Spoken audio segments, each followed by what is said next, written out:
Seguimos con Ferrer, la economía argentina.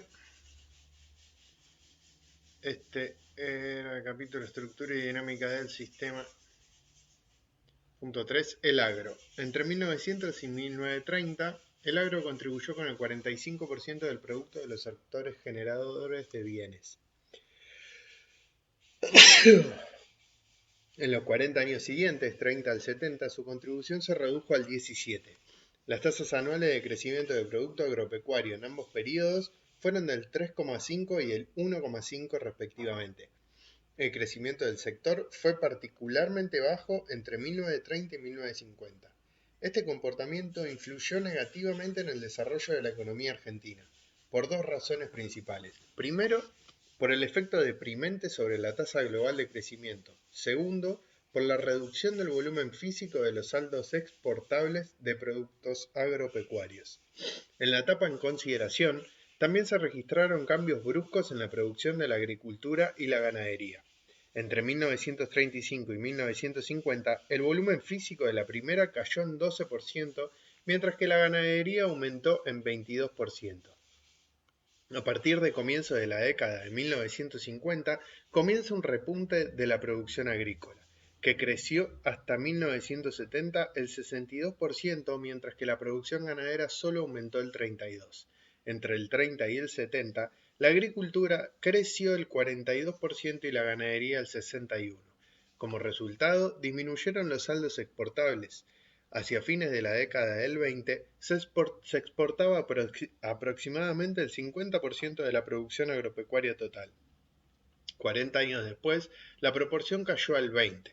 El hecho de que fuera la producción de la zona pampeana la que registrara las menores tasas de crecimiento afectó particularmente a los saldos exportables, ya que de esa región proviene la mayor parte de las exportaciones agropecuarias. Alrededor del 70% de la ganadería vacuna y el 90% de los cereales, rubros fundamentales de las exportaciones, provienen de la zona pampeana. El comportamiento de la producción de la región pampeana fue determinante en la evolución de la producción agropecuaria total. Entre 1930 y 1950, el producto generado por el sector en esa región solo aumentó en 0,5 anual. Entre 1950 y 1970, la tasa fue del 1,8%. La producción del resto del país aumentó el 2,5 anual entre el 30 y el 70. Como consecuencia de estos distintos ritmos de crecimiento, la participación de la región pampeana en el producto agropecuario total del país cayó del 75% al 65% entre 1930 y fines de la década del 60. Otro hecho significativo en la evolución del sector rural en la etapa abierta en 1930 fue el desplazamiento de la producción de cereales y oleaginosos por la ganadería vacuna en la zona pampeana, particularmente hasta principios de la década de 1950. En esto influyó la mejora de los precios relativos de la ganadería y la congelación de arrendamientos, que estimuló la retención de tierras por los propietarios y su dedicación a la actividad pecuaria. Además, la migración de la población rural afectó fundamentalmente a la agricultura, que demanda mayor mano de obra que la ganadería. Por otra parte, los precios relativos agricultura-ganadería se movieron en contra de la agricultura hasta mediados de la década del 50 y magnificaron el efecto de los aumentos de salarios sobre los costos de producción, estimulando el desplazamiento de tierras hacia la explotación ganadera. La evolución del agro en el resto del país fue estimulada por la expansión del mercado nacional y el proceso de industrialización, ya que su producción se orienta a satisfacer fundamentalmente la demanda interna. El crecimiento de las tierras explotadas, de la capitalización y en las zonas de bajo riego del empleo permitió un aumento de la producción a una tasa anual vecina al 2,5 entre el 30 y el 70. Esta tasa, aunque duplicó la registrada en la región pampeana, no oculta el hecho de que también en el resto del país el agro creció lentamente. Las razones son principalmente dos. Primero, el aumento del mercado interno fue lento en todo el período, debido al bajo ritmo de desarrollo de la economía nacional. Segundo, la escasa penetración de la producción del resto del país en los mercados del exterior. En la evolución de la producción pampeana incidieron un conjunto de factores. Los precios relativos de la producción de la región se deterioraron desde principios de la década del 30 hasta principios de la del 50.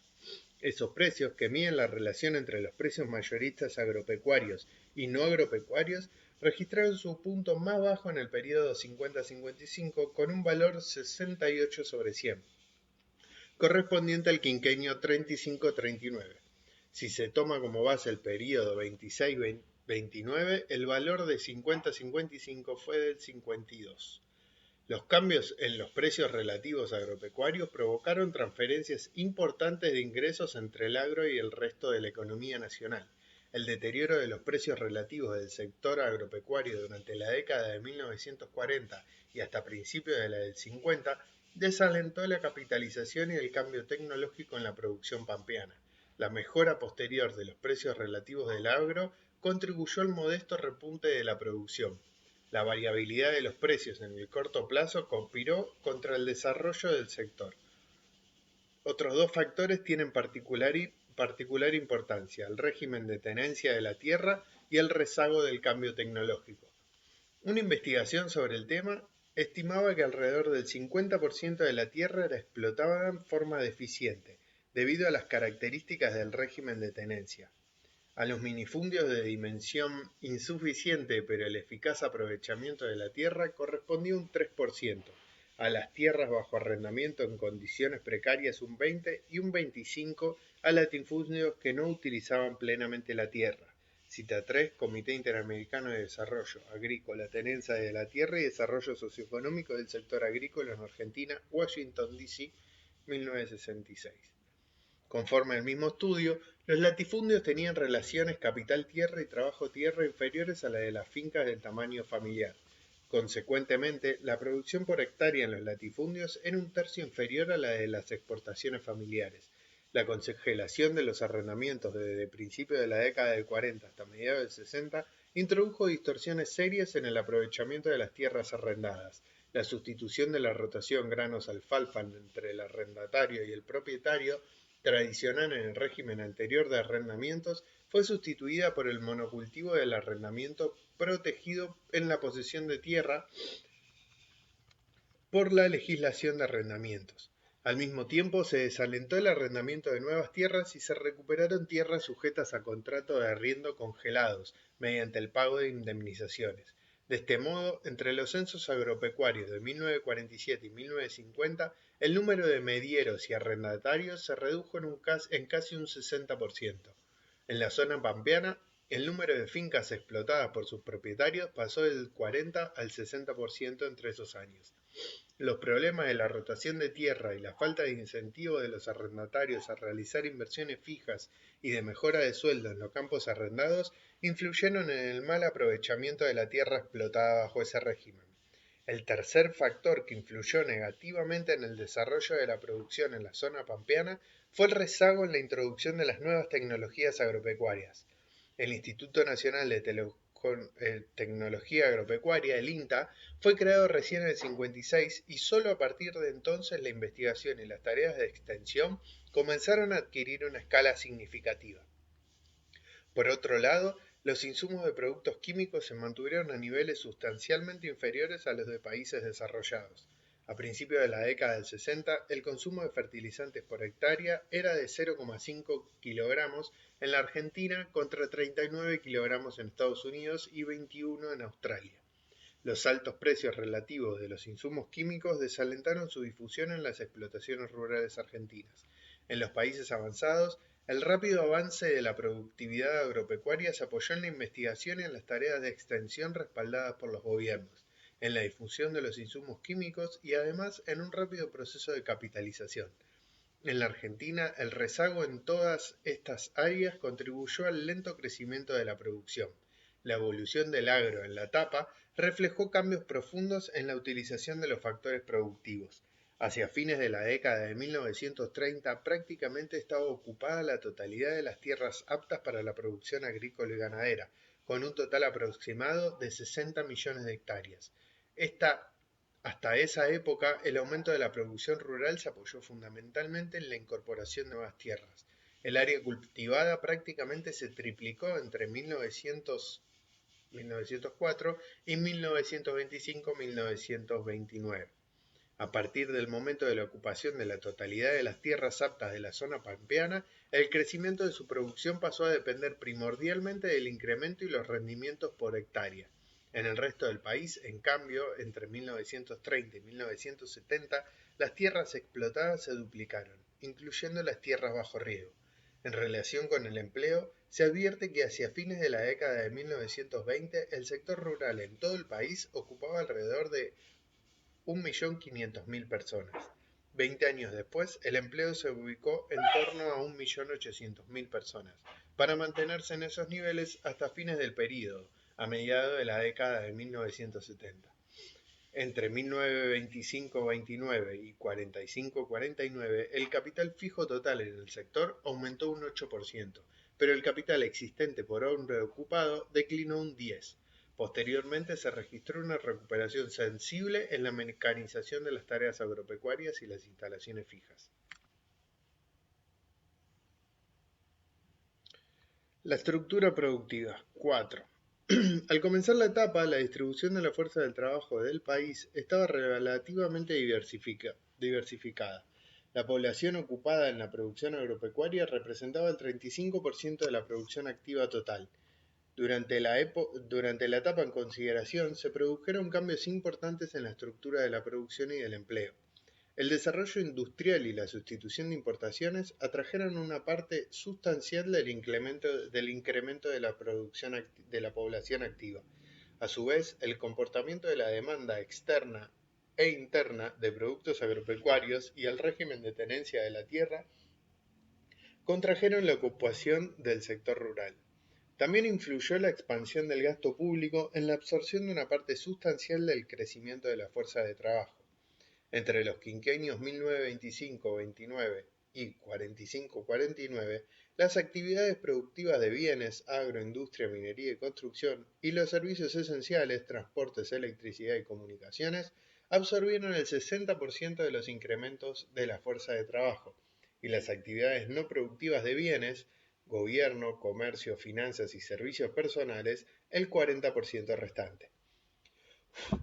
Entre 1925-29 y 45, la relación entre el empleo en la industria y el total de la población ocupada ascendió del 21 al 24%.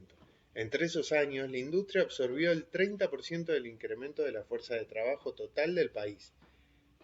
El empleo industrial continuó creciendo hasta mediados de la década del 50. La expansión de las industrias dinámicas más intensivas en el uso del capital, así como la difusión de técnicas capital intensivas en las industrias tradicionales, determinaron que el crecimiento de la producción manufacturera se generara principalmente por el incremento de la productividad del trabajo.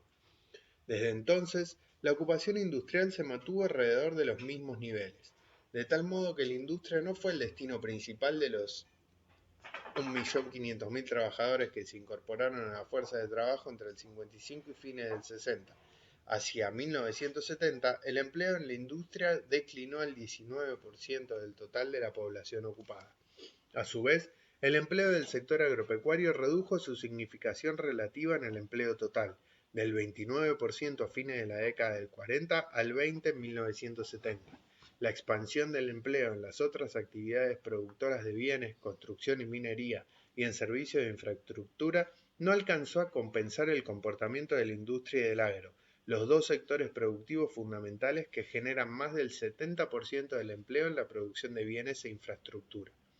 De este modo, el aumento de la ocupación en estos sectores solo absorbió el 20% del incremento total de la fuerza de trabajo entre 1955 y 1970, contra cerca del 65% entre fines de la década de 1920 y 1955. Los servicios, gobierno, comercio, finanzas y servicios personales se convirtieron a partir de mediados de la década de 1950 en la principal fuente de generación de empleo, absorbiendo el 80% del incremento de la fuerza de trabajo hasta el fin de la etapa. La mano de obra se fue desplazando hacia las actividades no productoras de bienes, en gran parte el gobierno y los servicios públicos nacionalizados. Entre 1940 y 1970, la remuneración real de los empleados públicos estuvo por debajo del nivel alcanzado en 1935. Si hubiera habido oportunidades alternativas de ocupación a niveles crecientes de remuneraciones en otros sectores, el sector público no habría absorbido una proporción sustancial del incremento de la mano de obra, como ocurrió en la realidad. La ocupación en las otras actividades no productivas de bienes, comercio, finanzas y servicios personales también se expandió fuertemente a partir de 1950. El proceso creciente de urbanización y el comportamiento del desarrollo industrial determinaron que la población activa, crecientemente concentrada en las ciudades, fuera absorbida por las actividades no productivas de bienes, a pesar de que las remuneraciones reales en estas actividades tuvieron un comportamiento insatisfactorio. En los países cuyos niveles de vida y de producción están en crecimiento, se registra un aumento sostenido de la ocupación en las actividades no productivas de bienes debido a la expansión de la demanda en servicios, tales como educación, salud, publicidad, comercio, entretenimiento y servicios prestados por el sector público. En el caso de la Argentina, la expansión en la ocupación en esas actividades obedeció a causas adicionales. No fue el cambio en la composición de la demanda debido a la elevación de los niveles de ingreso de la explicación principal del proceso. El lento crecimiento de los sectores productivos de bienes y la debilidad de su demanda de mano de obra contribuyen a explicar la tendencia. A su vez, la composición de productos refleja las transformaciones de la producción, pero también la modificación de los precios relativos. Los precios internos se alejaron de los internacionales y esto se refleja en la comparación de la cifra del producto a precios de 1960 y 1937. Estos últimos estaban más próximos a los precios internacionales, ya que entonces no se había consumado aún el proceso de sustitución de importaciones. El nivel de la protección arancelaria era todavía comparable al anterior a la crisis y la estructura de empleo no había sufrido los cambios drásticos a que se hizo referencia anteriormente. La distorsión de precios afecta fundamentalmente a la industria manufacturera y a los servicios. Si las cifras del producto se computan a precios constantes de 1960, la participación de la industria en el producto es del 24% en 1927-29 y del 35% en 63-65. En cambio, a precios de 1937, los valores correspondientes son 13% y 19%. Se advierte que la industria aumenta su participación en la generación del producto, tanto a precios de 1937 como de 1960. Pero el mayor peso de la industria a precios de 1960 implica que los precios relativos se modificaron sustancialmente a su favor, lo cual le permitió absorber un 35% del ingreso total, contra el 19% que le hubiera correspondido de haberse mantenido las relaciones de precios de 1937. Esta mejora de los precios relativos de la industria, o en otros términos, la transferencia de ingresos en su favor desde el resto de la economía nacional, no fue cubierta por la agricultura, cuya participación en el producto, tanto a precios de 1937 como de 1960, se ubica en torno del 18%, en el 63-65. La transferencia de ingresos fue soportada por los otros sectores, fundamentalmente los generadores de servicios. La contribución de todos los sectores económicos, excluidos el agro y la industria, a la generación del producto es del 50% a precios de 1960 y del 63% a precios de 1937. El proceso se explica por el agolpamiento de mano de obra en los sectores de servicios, incluido del gobierno. Fue acompañado por un deterioro de las remuneraciones relativas en los mismos. En la fase final de la etapa, reflejada en los censos industriales del 64 y 74, la industria comenzó a revertir las tendencias iniciales y a transferir parte del fruto del aumento de su productividad a través del deterioro de sus precios relativos con los otros sectores, como sucede en las economías industriales maduras. En resumen, a partir de 1930, las estructuras de empleo y de la producción sufrieron cambios profundos que reflejan la modificación de la importancia relativa de los diversos sectores de la actividad económica.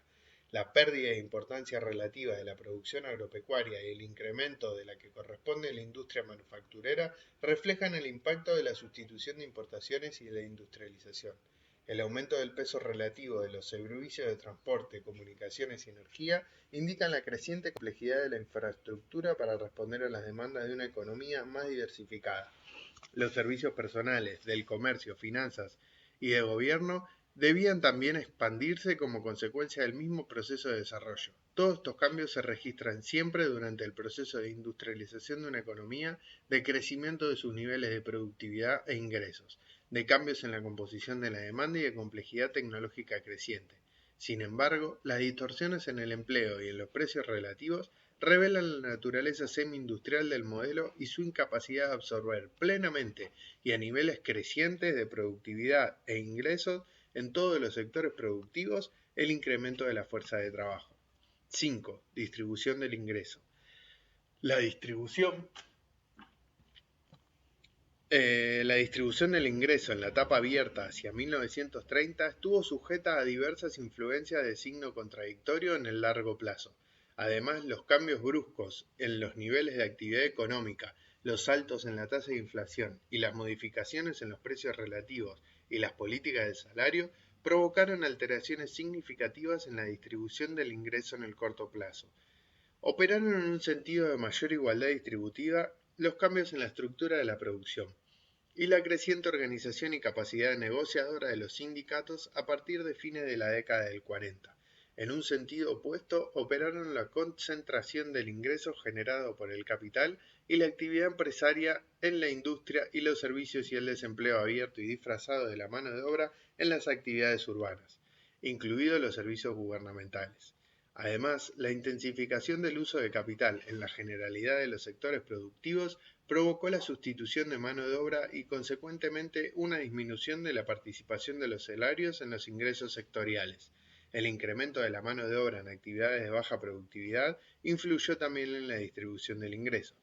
Las fuerzas contradictorias sobre la distribución del ingreso en el largo plazo compensaron sus efectos. La participación de los trabajadores en el ingreso interno y en la distribución del ingreso familiar no difería sustancialmente hacia fines de la década del 60 de la vigente en la década del 30.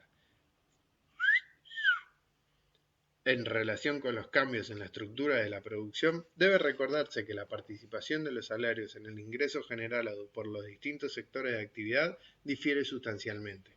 En las actividades agropecuarias, la remuneración del trabajo representa alrededor del 25% del ingreso neto generado por el sector. El capital y la empresa absorben el 75%. En el conjunto de actividades no agropecuarias, la participación de los asalariados se eleva alrededor del 40%, y tomando solamente la industria manufacturera al 45%. Dada esta distinta participación de la remuneración de los factores productivos en la distribución del ingreso, cada sector de actividad, el cambio en la estructura productiva, dada esta distinta participación de la remuneración de los factores productivos en la distribución del ingreso de cada sector de actividad, el cambio en la estructura productiva afecta a la participación de los mismos en el ingreso del conjunto de la economía nacional. Un aumento de la proporción de la población activa ocupada en la industria y los servicios y una disminución de la correspondiente las actividades agropecuarias incrementan la participación de la remuneración del trabajo en la distribución del ingreso y viceversa. Lo primero ocurrió de manera significativa en la etapa en consideración.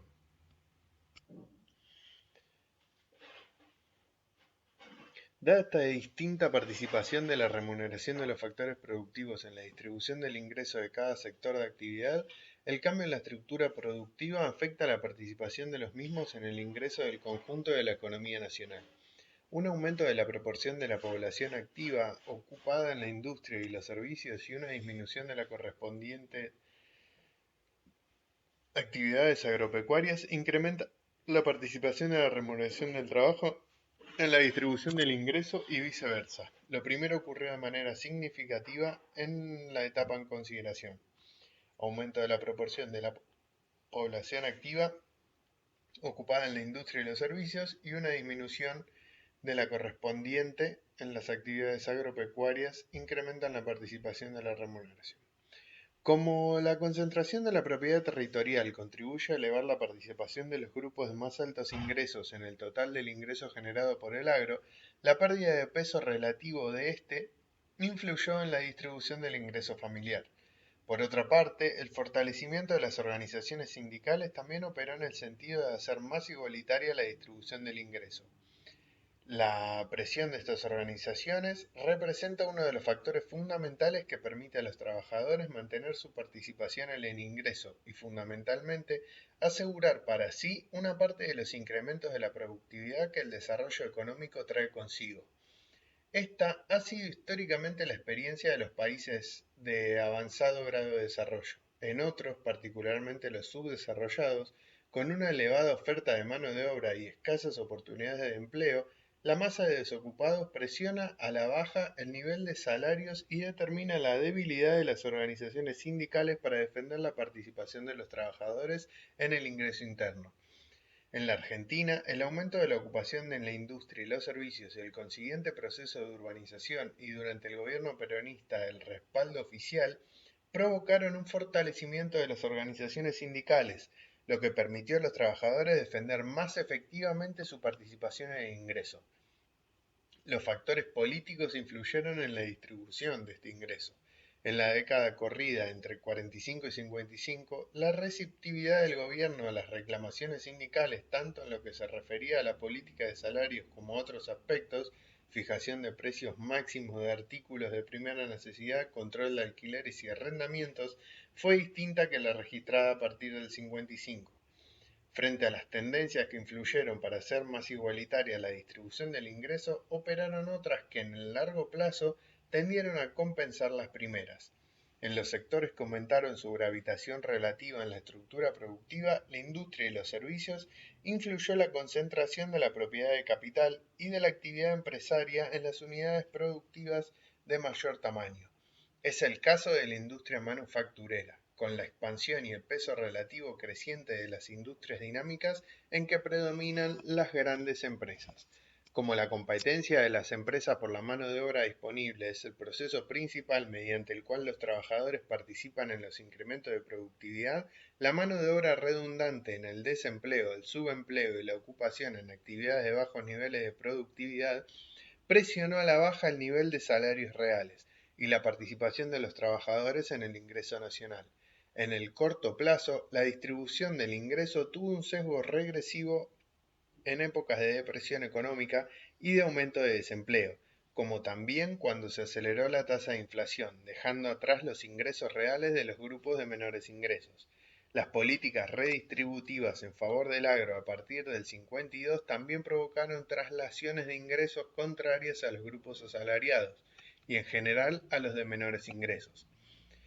Con todo, los grupos organizados, en particular el movimiento obrero sindicalizado, tuvo mayor capacidad de resistir los efectos negativos de estos procesos que los grupos de menor grado de organización, como los jubilados y los grupos de trabajadores independientes y los pequeños empresarios.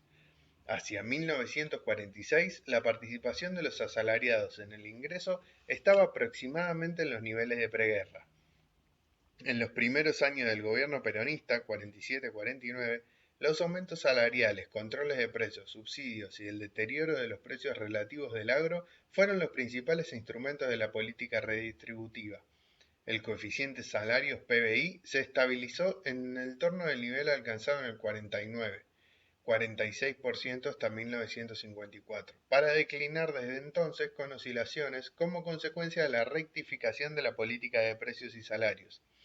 Influyeron también en esa tendencia factores estructurales a que se hizo referencia anteriormente.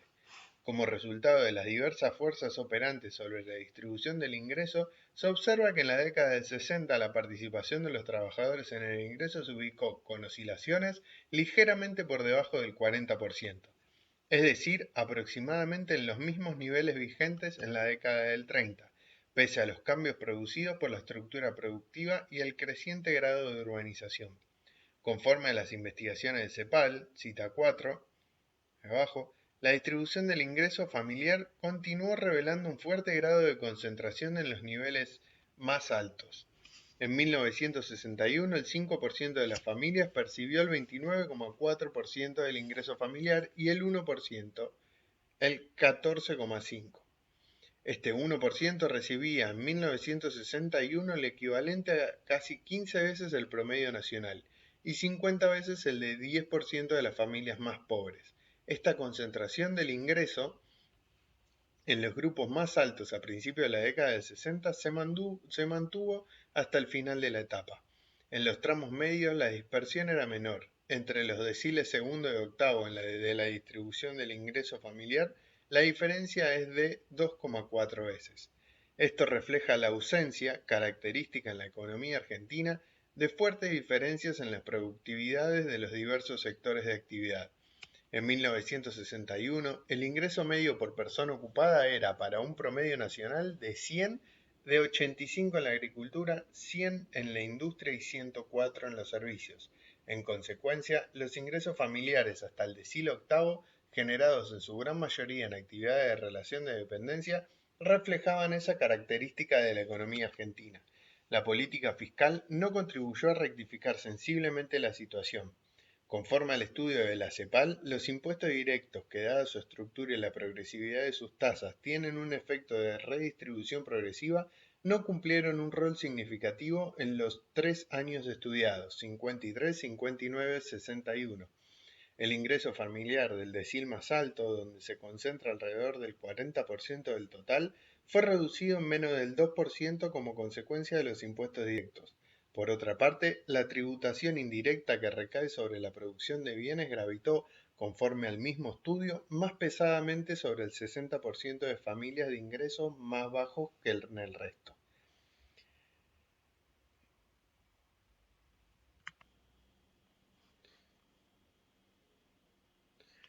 6. Crecimiento del sistema.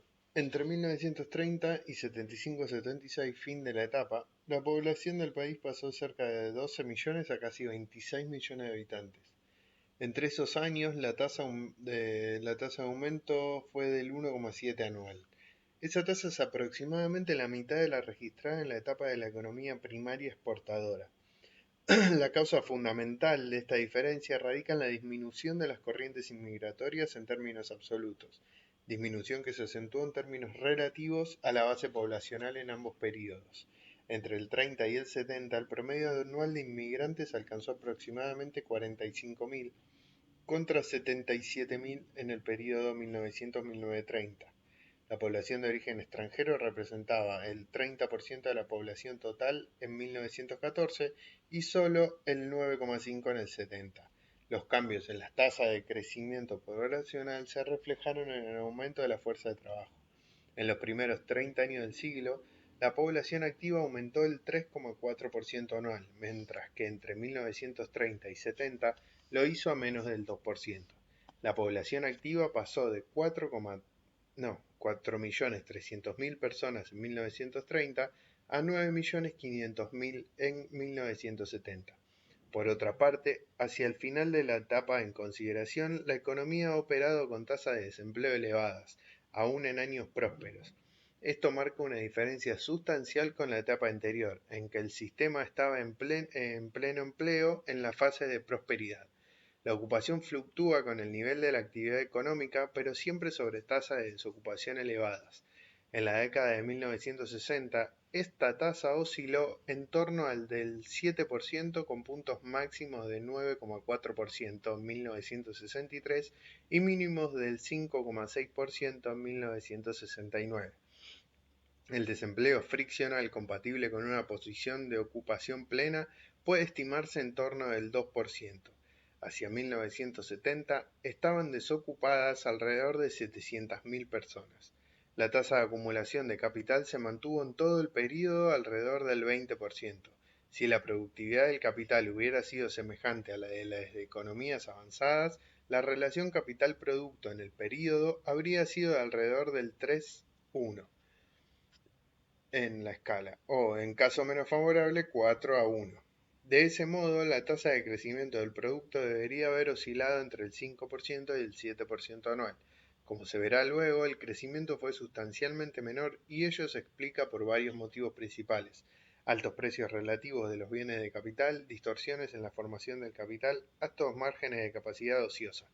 En conjunto, los factores mencionados encarecen los bienes de capital, lo cual reduce el poder adquisitivo de ahorro y la significación real del proceso de acumulación. Por otro lado, la acumulación del capital en los sectores productivos de bienes, producción agropecuaria, industrias manufactureras, minería y construcción, y los servicios básicos, electricidad, comunicaciones y transporte, progresó muy lentamente a partir de 1930.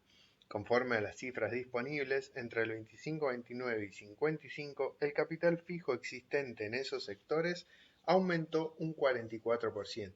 Como la población creció casi 75% entre ambos periodos, el capital existente por habitante en esos sectores básicos de la economía nacional declinó en cerca del 18%. En el caso de las inversiones en los servicios básicos, o sea, el capital de infraestructura, la lentitud de la acumulación de capital fue particularmente severa. El capital existente en esos servicios solo aumentó un 29% entre el 25-29 y 55, crecimiento que, considerando la evolución de la población entre los mismos años, se convierte en una caída de más del 26%. El debilitamiento de la acumulación de capital en los sectores básicos de la economía fue acompañado de un crecimiento más acelerado de la acumulación en aquellos no productivos de bienes, Estado, vivienda, comercio, finanzas y servicios personales. Así, mientras el capital existente en los sectores básicos aumentó entre el 25, 29 y 55 en 44%, el de los sectores no productivos de bienes aumentó en 86%. De la acumulación total del capital entre ambos periodos, solo el 33% se destinó a los sectores básicos. De este modo se explica que el capital existente en ellos representara el 49% del capital total, registrado en el último quinquenio de la economía primaria, y el 43% en 1955. De todos modos, el capital total existente por habitante cayó en más del 5% entre ambas fechas. La formación de capital desde 1930 hasta fines de la década del 40 estuvo fuertemente influida por las consecuencias de la depresión de la Segunda Guerra Mundial. El deterioro de la posición externa del país en la década de 1930, debido al comportamiento de sus exportaciones tradicionales, produjo una sensible contracción en la importación de maquinarias y equipos que, en la época, constituía la principal fuente de abastecimiento de ese tipo de bienes. Durante la guerra quedaron prácticamente interrumpidas las fuentes normales de provisión de bienes de capital. De este modo, hacia 1945, el país había soportado 3 lustros de un muy bajo nivel de capitalización en maquinarias y equipos, que constituyen las inversiones típicamente reproductivas. Durante la década de 1950 se produjo un repunte de ese tipo de inversiones, por la utilización de las reservas de divisas acumuladas durante la Segunda Guerra Mundial, la progresiva normalización de las fuentes de abastecimiento externas de bienes de capital y el progresivo desarrollo de la producción interna de maquinarias y equipos. Con todo, el prolongado periodo de restricciones del equipamiento debía producir un efecto negativo en la tasa de crecimiento del país.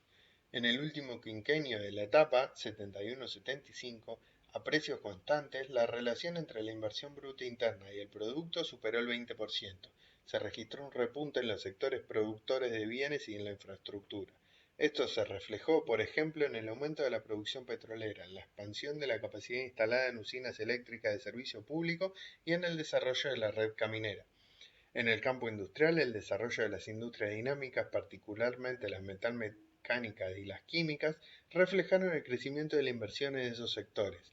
La mecanización y las inversiones fijas en la actividad agropecuaria también alcanzaron en la década de 1960 niveles sustancialmente más altos que los vigentes a partir de 1930. Otro elemento negativo en la formación de capital a partir de 1930 fue la escasa orientación de las inversiones hacia las actividades exportadoras, tanto las agropecuarias como las industriales. De este modo, se contribuyó a generar el desequilibrio externo que influyó en el deterioro del rendimiento de los factores productivos, incluida la acumulación de capital.